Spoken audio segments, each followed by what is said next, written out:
오늘 리메이크 70번째 하나님 앞에서라는 제목인데 오늘로 리메이크 시리즈는 마감하겠습니다. 내년에 또 새로운 주제로 여러분을 뵙도록 하겠습니다. 저는 바둑을 모릅니다. 모르는 사람인데 바둑에서 복기라는 말을 쓰더라고요. 이 복기라는 단어는 바둑을 처음부터 그 순서대로 다시 벌려놓는 행위를 복기라고 합니다. 이게 확장돼 가지고 꼭 바둑에서만 쓰는 단어가 아니게 되었지요. 졌을 때 복기는 더 필요할 겁니다. 자, 그래야 다음에 지는 것을 막을 수 있기 때문이죠.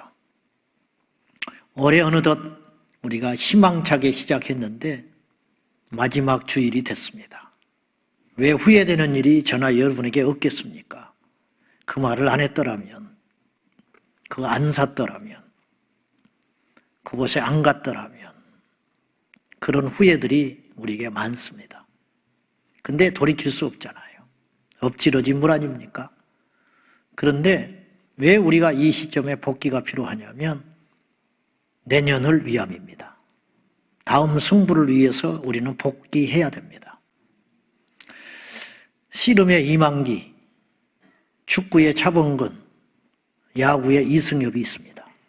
100년에 날까 한 선수들이죠. 이승엽 선수가 이런 말을 하는 걸 봤어요. 한참 절정에 이르렀죠. 이 사람은 신체 조건은 사실은 다른 야구 선수들보다 조금 작아요. 근데 어떻게 아시아의 홈런왕이 됐냐? 일본에 가서도 그 편파 판정이 없었겠습니까? 일본도 집어삼켰습니다. 그 엄청난 선수가 되기까지는 복기의 능력이 있었어요. 이 사람은 삼진 아웃을 당하잖아요. 어떤 투수에게. 밤새껏 비디오를 봤대요. 저 투수의 특징이 뭐냐? 던지는 폼이 어쩌냐? 결정구가 뭐냐? 그래서 다시 만날 때는 삼진 아웃을 안 당하려고 밤새껏 비디오를 돌려봐서 새벽에 한숨 붙이고 눈이 벌게서 운동장에 나왔다는 거예요. 그래서 그는 대성할 수 있는 선수가 됐어요. 스캔들이 없잖아요. 복기는 이렇게 중요한 거죠. 바둑에서 복기는 승패를 가지고 복기할 거 아닙니까? 졌다. 내가 어디서 졌구나. 시험에서 복기는 정답, 결과물을 가지고 복기할 거 아닙니까? 아, 어디가 틀렸구나. 그러면 이 시점의 마지막 주일날 우리가 하나님 앞에서 우리의 신앙과 그리스도인으로서의 삶을, 제 목회도, 여러분의 삶도, 신앙도 한번 복기를 해봐야 되겠는데 기준이 뭐냐 이 말이에요. 우리는 바둑알로 복기를 할 수는 없잖아요. 우리는 말씀으로 복기를 해보자 이 말이에요. 내가 아무리 옳게 살았다 해도 말씀에 틀렸다 하면 틀린 겁니다. 내가 아무리 힘들고 어려운 삶을 산 것 같아도 말씀에 너는 축복이다 그러면 축복받은 거예요. 온 천하 만민이 박수를 쳐도 주님이 볼 때 그건 아니다 그러면 틀린 겁니다. 그래서 성경은 이렇게 이야기하고 있어요. 잠언서 16장 2절입니다. 시작. 자기 보기에는 모두 깨끗하여도 여호와는 심령을 감찰하시느니라. 무슨 말입니까? 네가 깨끗하다고 해서 깨끗한 게 아니다.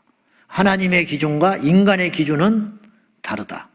현대어 성경으로 다시 한번 볼까요? 시작. 사람의 행위가 자기 보기에는 다 깨끗한 것 같아도 마음을 살피시는 여호와 앞에서는 그렇지 않다. 마음을 살피시는 하나님 앞에서는 틀리는 수가 있다. 그런 뜻이. 올해를 마감하면서 마지막 주일에 제 심령에 드는 생각은 하나님 앞에서 올해를 어떻게 살았는가 결산하자. 그 말입니다. 오늘 본문에 이렇게 말합니다. 너는 내 하나님 여호와 앞에서 완전하라. 사람 앞에서 완전하지 말고 하나님 앞에서 완전하라. 굉장히 어렵지요. 여러분 사람 앞에서도 자신이 없는데 하나님 앞에서 어떻게 완전합니까?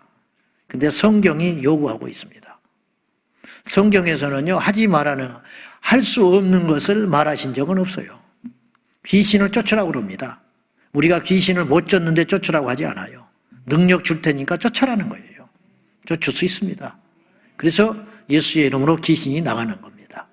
때를 얻든지 못 얻든지 전도하라고 그랬습니다.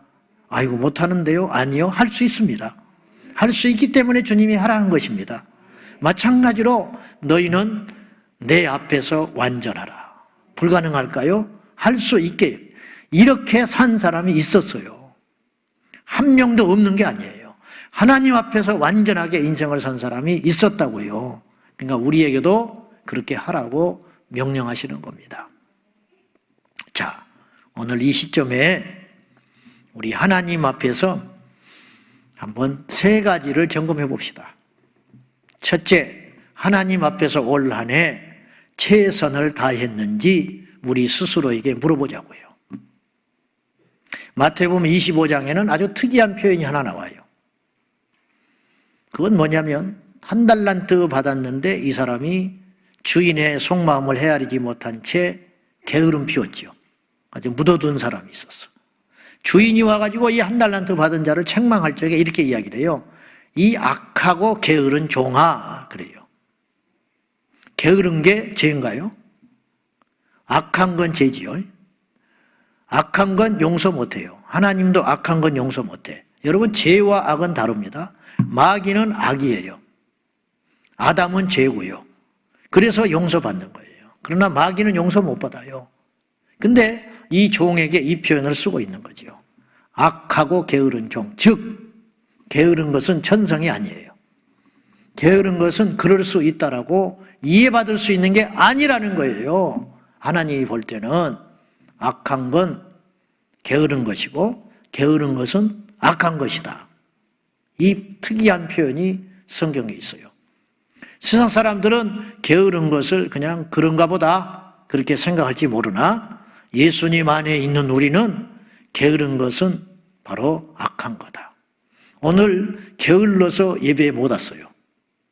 그래서 은혜를 못 받는다면, 그래서 그 사람이 멸망길로 만약에 간다면 그건 끔찍한 일 아닙니까? 깜빡 잊었네. 약속해놓고 깜빡 잊었대. 그거는 그 사람의 천성 같지만, 상황이 그런 것 같지만 사실은 결과적으로 보면 상대에게 피해를 주는 건 깜빡 잊은 거나 일부러 알고도 악한 것이나 똑같다 이 말이에요. 1달란트 받은 자가 주인을 골탕 먹이려고 숨겨놓은 거나 파악을 해서 하지 못하고 게을러서 숨겨놓은 거나 주인한테 피해 주는 건 똑같더라 이 말이죠. 성경은 아무튼 게으른 건 악이라고 명시를 했습니다. 올 1년 동안 우리가 게으르게 나태하게 살지는 않았는지 오늘 점검해보자 이 말이죠. 성경에 하나님이 쓰셨던 사람들의 특징이 있습니다. 그건 뭐냐? 성실했다는 거죠. 왜 그런지 아세요? 하나님이 성실하신 분이에요. 그걸 우리가 감히 그분은 성실합니다 그렇게 말을 못하고 그분은 신실하시다 그렇게 쓰지요. 그 말이 곧 성실하다는 말입니다. 다윗이 그냥 왕이 된 줄 압니까? 우연히 어떻게 해가지고 물맷돌 서너 개 들고 나가가지고 휙휙 던져가지고 골리앗 때려잡아가지고 왕이 된 줄 아세요? 그래서 그렇게 유명해진 줄 아세요? 그렇지 않아요. 그를 믿어하지 못하는, 나이가 어리고 전쟁의 경험이 없으니까 보내지 못하는 사울을 설득하면서 뭐라고 합니까? 나는 곰이 잡아간 내 양을 지켜내기 위해서 곰과 싸웠다고 그랬어요. 사자와 싸워서 내 양을 지켜냈다는 거죠. 그렇게 성실했다는 거예요. 그래서 그는 목자였어요. 진짜 목자 됐잖아요. 양의 진짜 목자가 되니까 하나님께서 이스라엘의 목자를 세워주신 거예요. 요셉은요, 그냥 하나님께 쓰임받은 게 아니에요. 어느 날 바로의 눈에 띄어가지고 꿈풀이 하나 해가지고 재수 좋게 이 애굽의 총리 된 사람이 아니에요. 요셉은 가는 데마다 총무야. 종살이 할 때 총무였어요. 감옥에 들어가서도 총무야. 그러니까 애굽의 총무가 된 거예요. 안에서 샌 바가지가 밖에서도 새는 거예요. 집에서 부지런한 자가 교회에서도 부지런한 거예요. 교회에서 성실한 자가 직장에서도 성실한 거예요. 똑같은 거예요. 그래서 하나님께서 사용했던 사람들의 대부분은 성실했다. 모세가 성실한 사람입니다. 나이 40에 나라를 살리겠다고 자기 혼자 살려면 애굽의 바로궁에서 편안하게 등 두드리고 살면 돼요. 그러나 모세는 그렇게 살지 못했어요. 피가 끓었어요. 성실했어요. 부지런했어요. 그래서 하나님이 그를 쓰시는 거라는 거죠. 이거 잊지 말아야 됩니다. 제가 설교 준비를 만약에 1시간만 더 투자했다면 오늘 이 설교는 훨씬 풍성할 겁니다. 그렇지 않겠습니까? 설교를 하고 찐액을 뽑아내니까 어느 때는 원고가 나왔는데 이걸 보기가 싫어. 질려버려가지고. 근데 설교하기 들어오기 전에 한 번 더 보면 그때 설교가 또 달라져요. 일부 예배 끝나고 잠깐 쉴 적에 설교를 한번 훑어보면 2부 설교는 훨씬 풍성해집니다. 우리는 은혜를 조금 함부로 해석하는 경우가 있어요. 은혜는 그냥 입 벌리고 있으면 주시는 게 아니에요. 은혜는 값싼 은혜입니다. 그건 변질된 은혜라고요. 우리가 하나님 앞에 충성하고 최선을 향하여 달려갈 적에 우리 주님께서 우리에게 복 주시고 사용하신다는 걸 기억하시면 좋겠어요. 네 시작은 미약하였으나 네 나중은 심히 창대하리라. 하나님이 복 준다는 의미도 강하지만 네가 처음에는 미약한 존재였으나 나중에는 창대한 존재로 자라나라는 거예요. 성장해 가라는 거야. 커가라는 거지요. 이것이 있다니까요.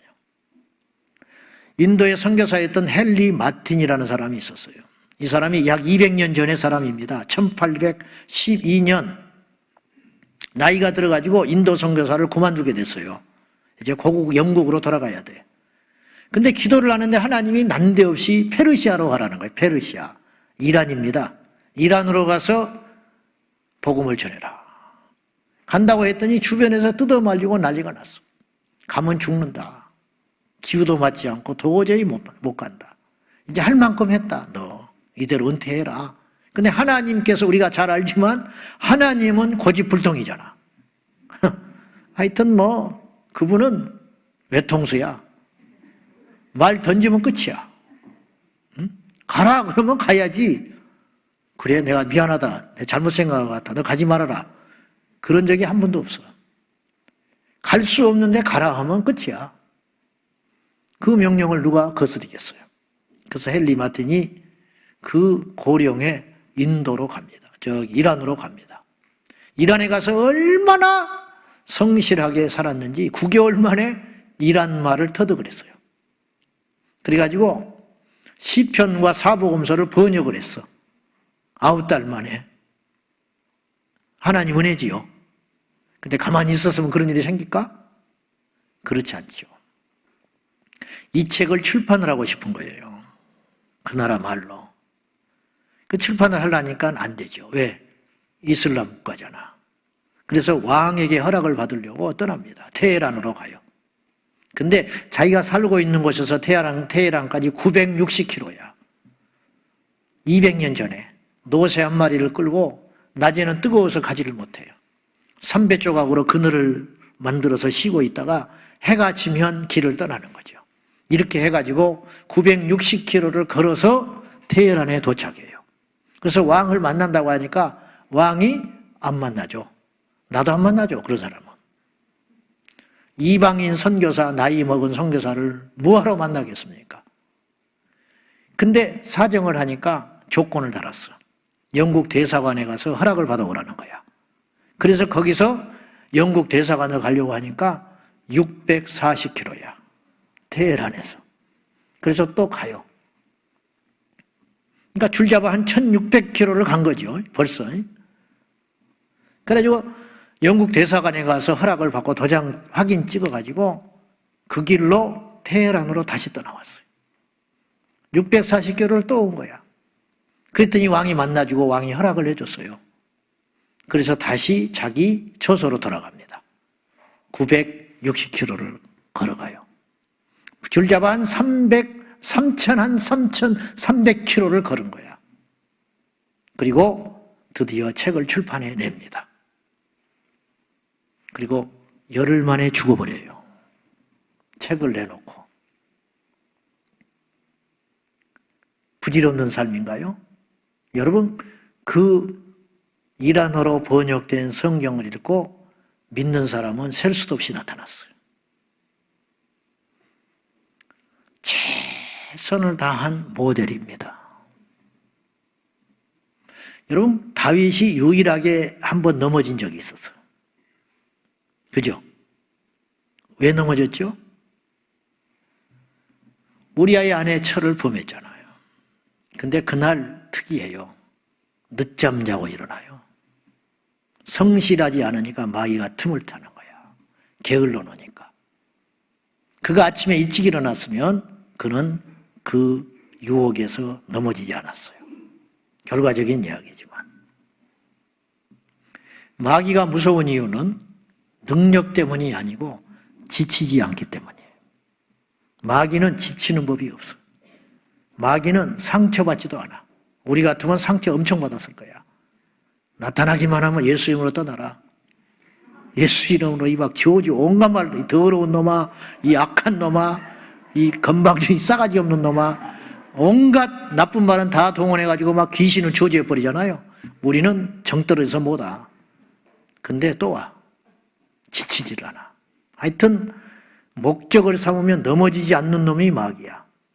오죽하면 베드로도 넘어졌고 다윗도 넘어졌고 그분들이 얼마나 쟁쟁한 사람들인데 우리도 마찬가지. 그 열정을 이기려면 우리는 얼마나 더 큰 열정을 가져야 되겠냐고요.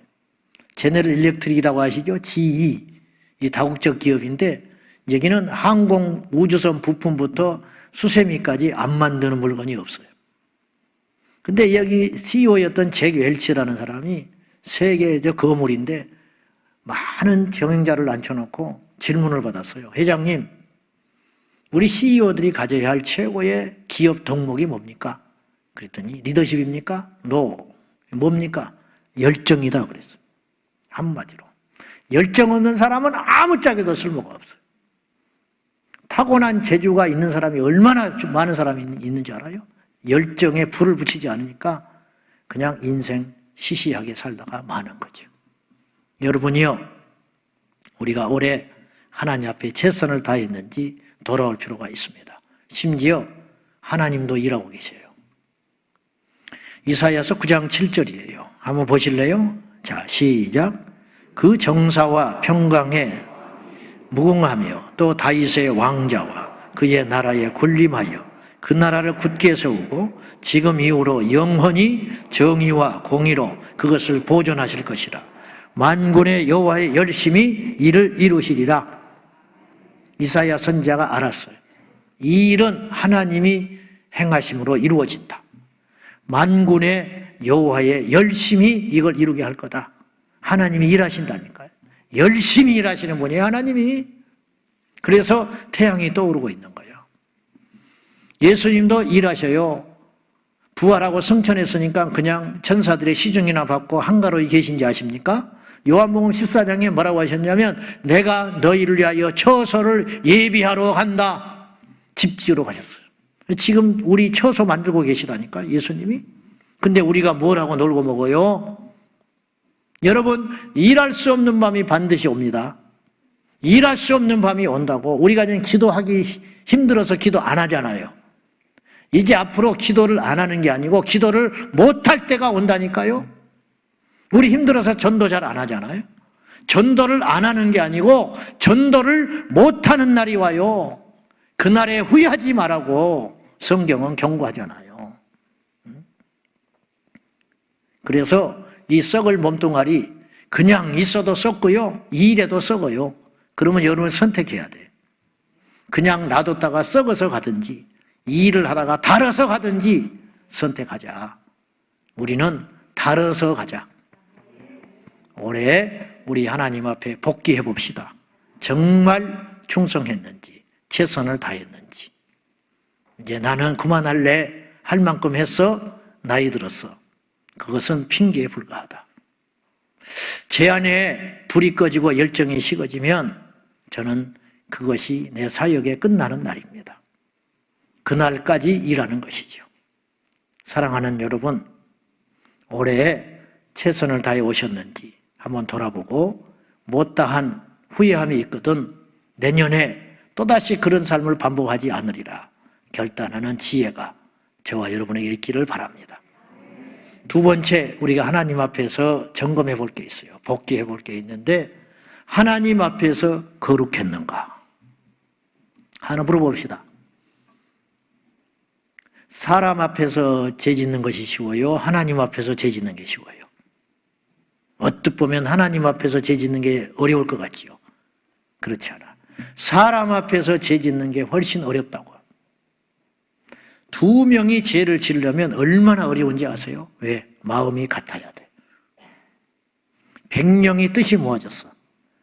어떤 나쁜 일을 하기로. 근데 한 명이 버텨요. 그건 아니라는 거야. 그거 큰일 난다는 거야. 그럼 못해요. 사람들 앞에서 죄 짓는 거 만만치 않아요. 여러분, 다윗이 그 간음을 할 때 자기 침실에 사람이 있었으면 그렇게 할 수 있었을까? 혼자 걸리지 않고 자기 아내와 길을 가고 있었으면 그 여자를 데리고 올 생각을 했을까? 안 되는 거지요. 혼자 있었으니까 죄 짓기가 쉬운 거예요. 이런 말 있죠? 당신은 혼자 있을 때 누구냐? 그게 진짜 나라는 거예요. 제가 설교할 때 얼마든지 거룩한 척 할 수 있어요. 뭐 대단한 척 할 수 있어요. 집에 가서도 그럴 수 있을까요? 좀 더 어렵겠죠. 집에 가서도 내가 이렇게 입고 있을 것 같아요?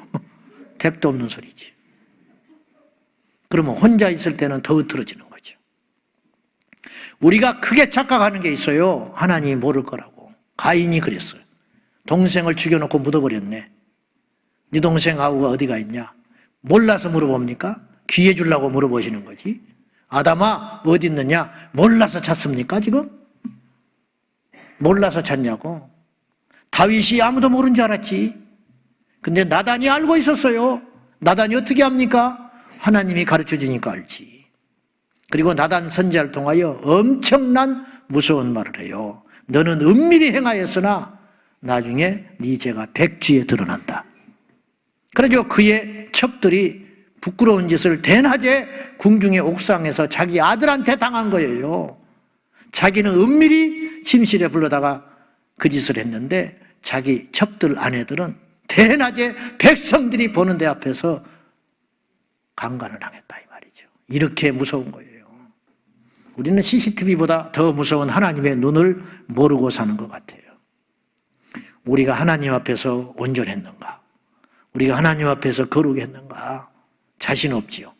이제 끝났어요. 지나간 시간은 끝났다고. 이제부터가 중요하다니까요. 한 번 넘어진 건 실수. 누구든지 넘어져. 누구든지. 두 번 넘어지는 건 어리석은 거야. 어리석은 거라고. 세 번 넘어진 건 악한 거예요. 세 번 넘어지면 안 돼. 두 번 더 넘어지면 안 돼. 이제 한 번으로 좋게.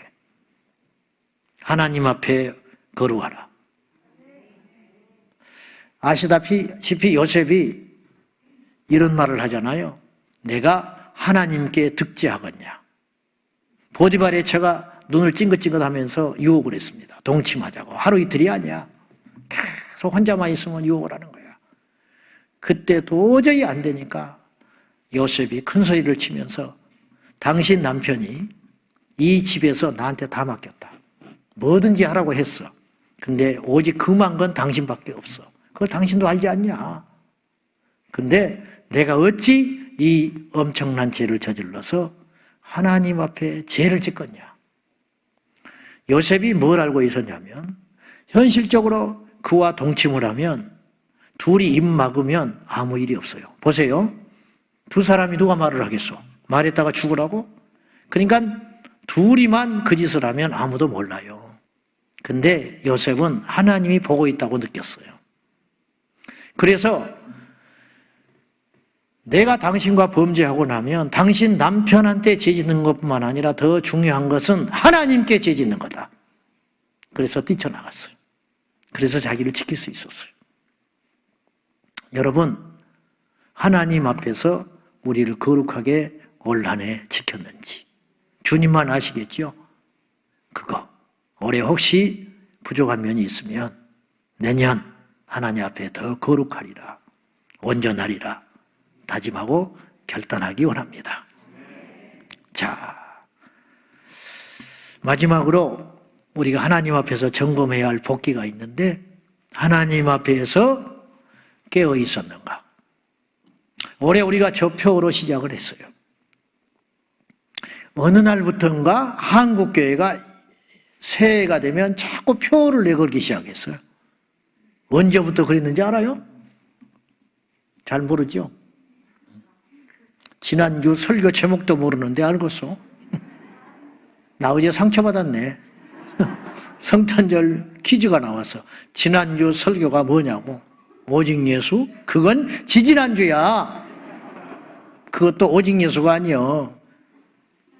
다 기억 못하고 오직 예수 그렇게 썼더만. 옛날에 우리 초등학교 다닐 적에 칠판 꼭대기에 교훈이 다 써 있었어. 이제 문교부에서 지침이 내려왔겠지요. 학교마다 교훈 세우라고.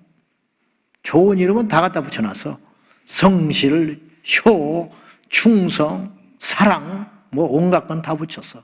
성실 붙여놓고 자빠져 자. 밑에서. 군대 가면 군인 그 저기마다 격리하는 인사법이 다 달라. 어느 부대는 단결, 지들끼리 맨날 싸워. 어느 군대 가면 충성. 충성은 무슨 충성? 월급날만 기다리고 있는데. 꼭 우리가 그렇게 예수 믿는 것 같아요. 표호, 저건 표호야. 나는 나고. 아멘. 다 안 속네. 설교를 듣고 있다는 증거예요. 저건 표가 아니에요. 저게 우리 가슴에 와야 한다고. 저 그냥 어떤 교회가 하니까 연례 행사로 모든 교회가 다 표 걸잖아. 큰 교회, 작은 교회, 시골교회, 농촌교회, 도시교회 할 것 없이 다 1년 표를 다 걸어놓는다고요. 총회도 표가 있어. 총회, 우리 교단의 총회도.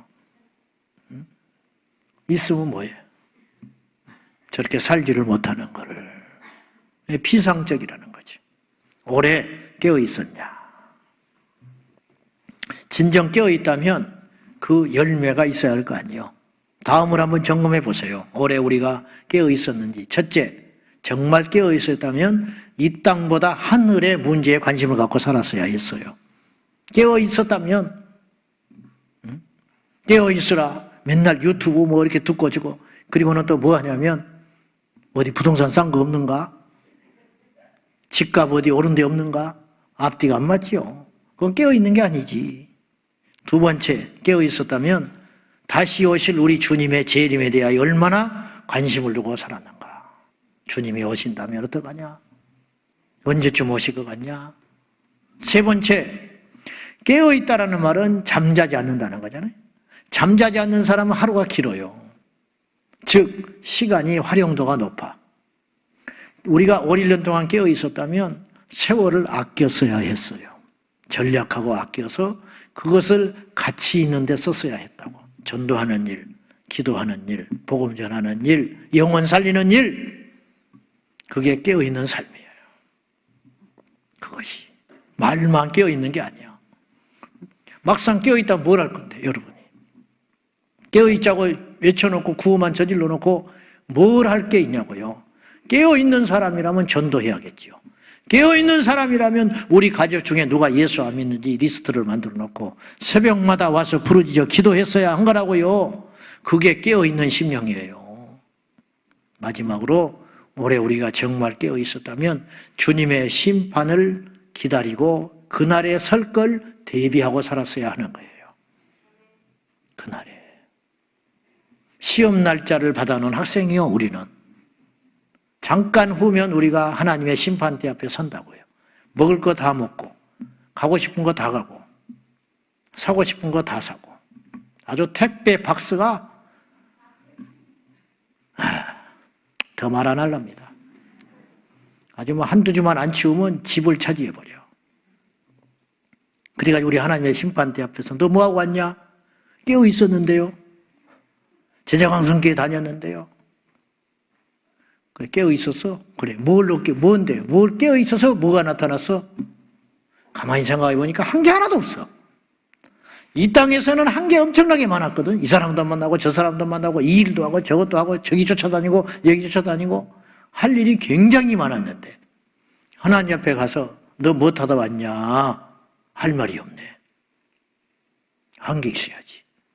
나를 위해서만 했어. 주님의 나를 위해서 깨어서 한 게 하나도 없다. 빈털터리 인생이 되는 거죠. 우리가 그렇게 주님 만나지 말자는 거죠. 깨어 있었는가? 너는 내 하나님 앞에서 완전하라. 참 어려운 말입니다. 입에 오르기도 무서운 말이야. 근데 하나님이 우리에게 요구하는 게 그거예요. 너희는 거룩하라. 어느 정도 거룩해야 되냐? 하늘에 계신 네 아버지의 거룩한 수준처럼 거룩해라. 단순히 술, 담배 안 하는 정도가 거룩이 아니라는 거예요. 완전하라. 어떻게 인간이 그럴 수 있어요? 그런 소리 하지 말고 거룩하고 완전해라. 자, 올해가 이제 5일 남았더라고요. 내일부터. 5일이면요, 인생을 바꿀 수 있는 시간입니다. 저는 그렇게 믿어요. 하나님은 할 수 있어요. 한 번의 예배가 인생을 바꿔놓는다고 하잖아요. 말만 그러는 게 아니잖아. 진짜 그럴 수 있잖아. 그러면 남은 5일은 올해 우리 인생의 대전환점이 될 수 있다. 오늘 하나님께서 우리에게 그 5일을 남겨두셨으니까 5일 동안 하나님 앞에서 올해를 잘 마감하고 정리하고 털어버릴 거 털어버리고 고칠 거 고치고 새롭게 된 심령으로 내년 2022년을 우리 힘있게 맞이하는 깨어있는 저와 여러분 되시기를 축복합니다. 기도하십시다. 하나님 아버지, 우리가 하나님 앞에서 최선을 다했는지 오늘 이 시간 생각해 봅니다. 하나님 앞에서 우리가 진정 거룩했는지, 하나님 앞에서 깨어 있었는지 우리를 돌아보는 시간 주심을 감사합니다. 주여, 내년 다가오는 2022년 이 시점에는 올해보다는 더 나은 인격과 나은 영성과 나은 믿음으로 우리 하나님 앞에 서겠습니다. 도와주시옵소서. 예수님의 이름으로 기도하옵나이다. 아멘.